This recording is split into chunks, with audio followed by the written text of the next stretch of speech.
Welcome to Neon Cobra. Let's kick into it. So this will be week 4 of the Azure troubleshooting, and I specifically want to look actually into Azure this time. So my initial thoughts was to do kind of a demo or a presentation and talk about the different features, but I think showing kind of how to navigate the Azure Metrics feature to really dive in on the Azure side will provide a lot of value to maybe people that are watching this video. So we're going to try something a little bit new today.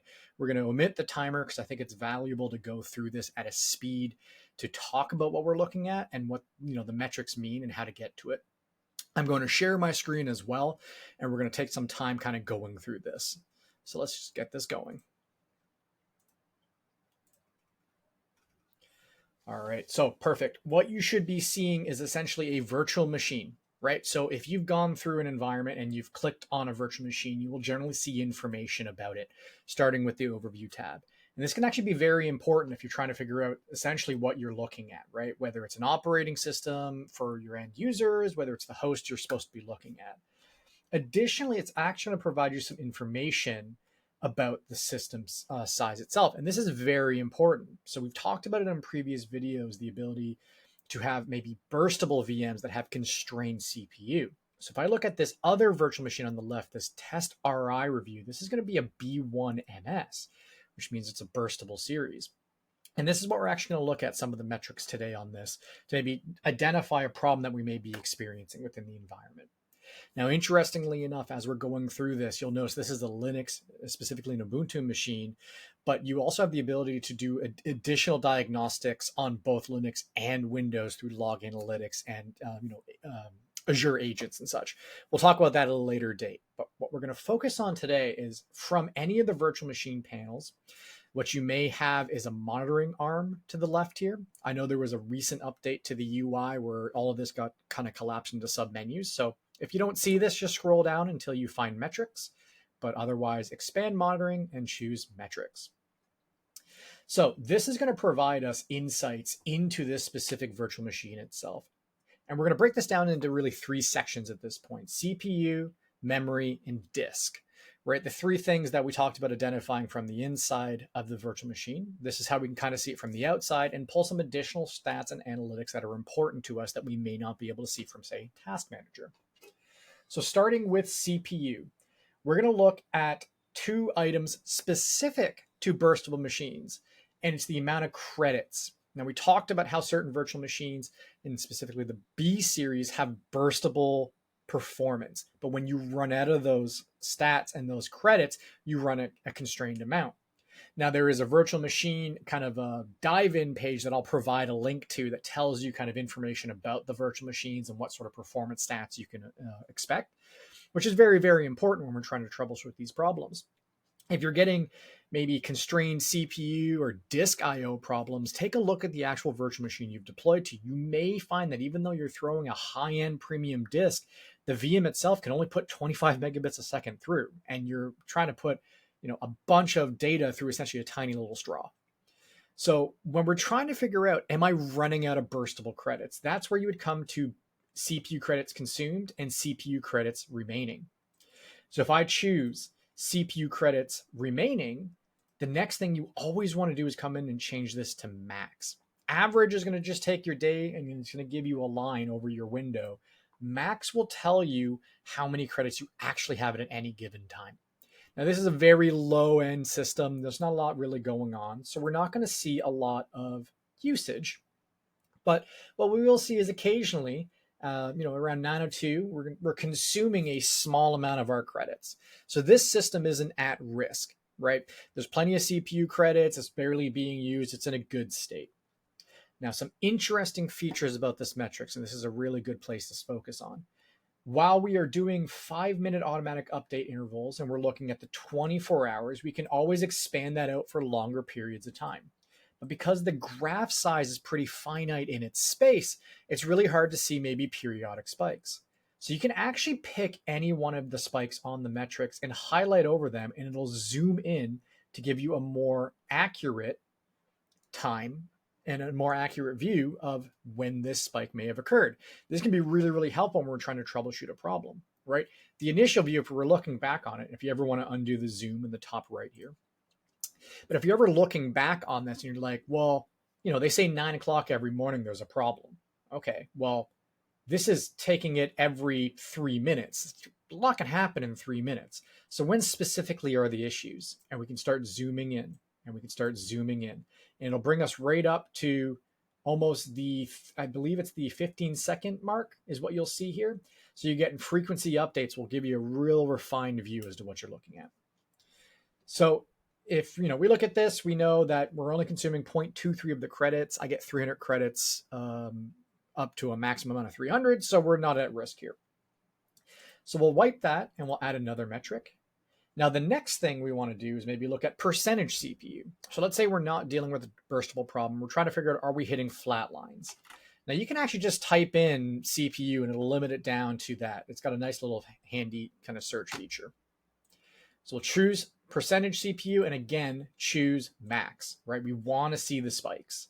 So at one point, it looks like, on the same 902, which is when we saw the credits, right? So you're seeing correlations here as burstable CPU credits are being consumed. We are seeing that the burstable CPU, there was actually a spike in the CPU at the time. And the same idea applies. You can zoom in if there's more information to be gathered here. So what you're looking for to troubleshoot CPU problems is likely flat lines, right? General spikes is not too bad. They may have some impact to the environment, but depending on where you stand, the cost to fix that might not outweigh the 15 seconds it takes to maybe run through a specific application. So it's quite possible at this point, maybe there is someone's logging in, maybe someone's running a very high-end report. Maybe there's like a login storm in the morning, right? That is also a very common thing, especially when you have large Outlook profiles that need to be attached. So if you're using the new Outlook, or maybe you've got a very, very small cached amount, it tends to be a little bit less on the hit on login. Just little things you can do to tweak to optimize the environment. So this system looks good. CPU doesn't appear to be the issue. So next we're going to look at disks. Now, generally you'll find two options on this one, OS disk and data disk. Now these are important because the overall throughput of the virtual machine and what it can support is shared between those two. It's not per disk, it's total. So in this case, the B1MS has a cap of 25 megabits per second, and I believe 120 IO. And we'll validate that actually. So we'll talk about what this looks like here. So when we're looking at this, the first thing we'll probably want to look at if we want to understand what we're dealing with as far as throughput on the systems, we could always go and we can look at the virtual machine section to see what's in it, but it's actually contained within this as well.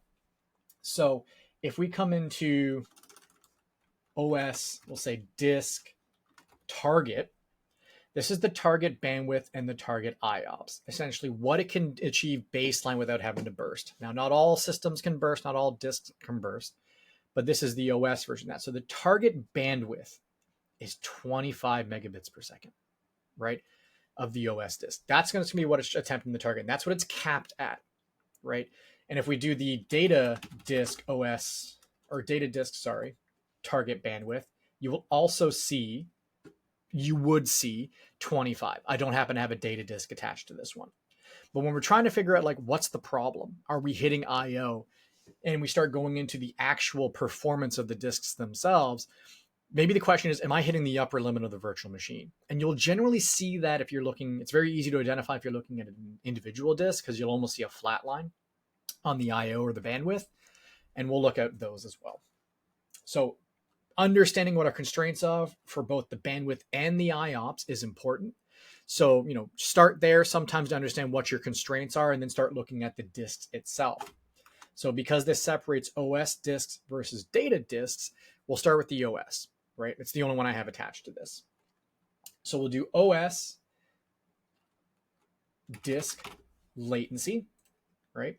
Latency is important. The longer it takes to load a file, if it's gotten latency, it's really going to translate into overall slowness and performance. We generally want to see very, very low latency on these items. There is a spike, again, at 903. So this is likely all related. So you're going to see an update or something happen to this. It's going to slap the CPU, and it's then going to go and hit the disk IO, right? These B series are very, very limited. So you're going to see performance spikes like this. If this was a production environment, I would probably be concerned with this, right? And then we're kind of back to the root. We know that CPU tends to spike and the disk tends to spike. So what you'll generally find is that maybe you want to loosen up or fix the CPU problem first. And then if you find that, you've made the changes on that and the disk IO continues to be an issue, we need to figure out where the constraints are happening. Is it because it can't go through fast enough? It can't transfer enough megabits per second. Maybe we need to go up a tier in the virtual machine to open up more pipeline. Maybe we need to assess moving, not on the OS side, but on the data side, to an Azure Files, because Azure Files is decoupled from the data disk connection point. It is considered network traffic at that point. So we have data disk latency, and then we have queue depth is also another important one. And ironically, at the 902, 903, whatever happens here causes a blip in the actual charts.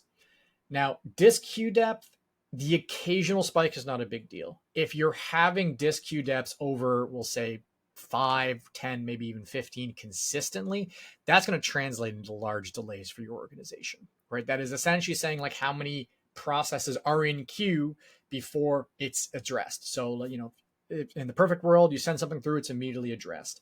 It's like standing in line at the grocery store. How many people are in front of me before I get to do what I need to do? So the occasional disk queue depth usually means there's a bottleneck, right? That little straw we were talking about, and it piles it up and pushes it right through. The more frequently you see this happening, the higher delays you will see.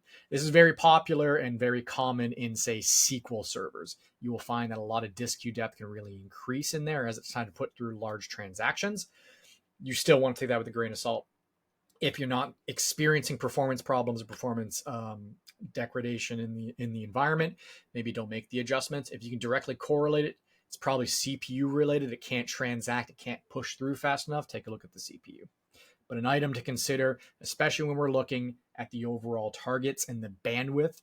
And if we're seeing flat lines, right, we also have like OS, disk, IOPS consumed, right? And we'll again choose it to max.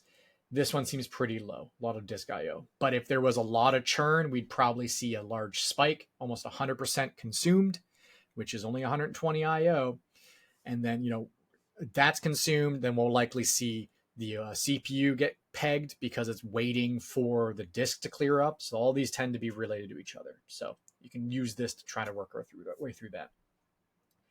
Now, the next one is going to be available memories by bytes, right? This is essentially how much memory is available.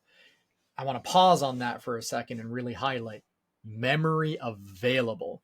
The higher the chart, the better in this one. So normally it's almost the inverse. If you're seeing a very high level in CPU, that's a problem. We're maxing it out. This is what is available to be consumed, right? So at this point, I am looking at almost 1 gig of available memory. Now, it is a very limited system, so that is actually good in this case. But what you're looking at this point is you want it as high at top as possible because it means it's not being consumed. Now, if this is flatline near the bottom, what you're generally going to experience at that point is your disk and your CPU are likely also going to get thrashed because it runs out of memory, and then it goes to create a paging disk to deal with that. Now, interestingly enough, as you're going through these metrics and everything like that, you can click on other virtual machines to the left to see different options, right? If you want to go through and take a look at any one of the virtual machines, you don't have to back out. As you click on the left, it'll reload the system, which is kind of nice here. Now, while virtual machines also have these settings, you have the ability to come in and actually look at the disks as well. And here's another good area where you can see what your max IO and max throughput would be. So using this test HP, which is a bigger system, right? Where max IO is 500 and the max throughput is 100. If I come back into metrics and I choose OS disk target bandwidth 100, right? Which means we're not going to get the full performance of this disk. And the OS disk target IO 500. We will get the maximum IO on this one. So if we look, so 100 and 500 are our limits. This can go up. Oh, sorry, it'll be exactly 100 and 500 in this case. So this is a good fit for this disk. If we were to constrain the system down one, we'd probably see a little bit of upper limits on the virtual machines. However, if I add another data disk to this, it is now both the data disks sharing that target disk OS and throughput, right? So that is something to just be considerate of. Now those, again, when I just want to confirm on this one with anybody watching, when we're looking at OS disk, that is what the OS disk is going to attempt to send it through at. That is the maximum, right? So we want to make sure, like, if you're trying to figure out what the OS disk is, you can look at it visually from there, or you can go and look at it from in here as well. And then you need to correlate that with the virtual machine type you have on the back, right? You need to ensure that when you're looking at these, you have everything required, right? You have the amount of throughput available.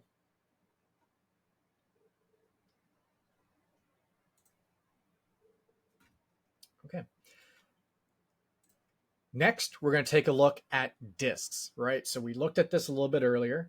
We're going to click into the test OS disk. And this actually provides us the exact same metrics window, but very specifically on the disk performance. So this is good if you just want to maybe look at the disk itself to figure out, is it being throttled? More often than not, you kind of want to be looking at the virtual machine itself. And then from there, you can look at different metrics. You can layer them on top of each other, which is a great little feature. So hopefully this helps you kind of dive through. What I do like about these tools is at any one point, you can float over and get a description of what it's going to show you. You can zoom in and set your aggregation and maybe kind of dive in to find a little bit more info, or at least find out maybe specific times that these issues may be happening.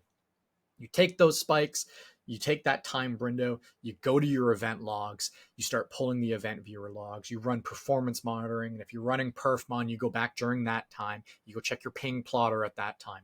So this is a good way to look at historical events at specific items to try to really sniff out the problem and get to the root cause. So hopefully this was of importance. We'll talk about log analytics a little bit later and some of the feature sets on that, really dumping performance monitor and perfmons in there. That'll be a little bit more higher level, but hopefully this was of help to you. If you have any tips or tricks you'd like to share with the community, feel free to drop them in and maybe we'll speak on them at a later date. Anyways, take care. Catch you next time.